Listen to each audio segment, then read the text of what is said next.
was a time in my life where I was seeking God, and I was just like, Lord, where my husband at? I'm gonna make this short, but I took my first trip to Hilton Head Island. That's a place I went by myself. I just loved that area. And I remember I got up one morning and I just had a burden of prayer. And I was praying. And I must have prayed on that beach probably close to 3 hours. I just kept walking, almost like in a figure eight, back and forth, probably about 8 o'clock early enough where I wasn't worried about somebody knocking me over the head, but more people were really on the beach, right? And I was out there just praying.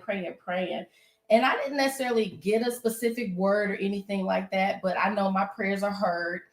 And I knew I was in a preparation season. And he proposed to me on that beach, surprised me. And then a year later, we got married in that exact same spot. The part I'll say is that God is so specific. Yeah, he is. Prayers. That I couldn't have wrote that love story.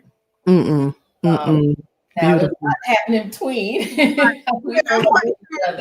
So I will punt to him. How did we make? Yeah. Well, that indeed kind of the context of it.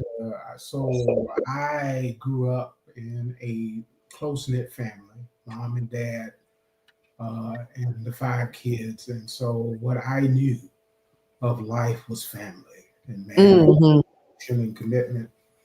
And as such, as I began to age, in fact, I first started praying about marriage when I was 15 years old, quite literally, because I just wanted to walk out my life, in a way that I knew I had purpose with God, and I wanted to walk it out, Yeah. So, who knew that it would take 34 years? Wow. When I would finally meet Ramona.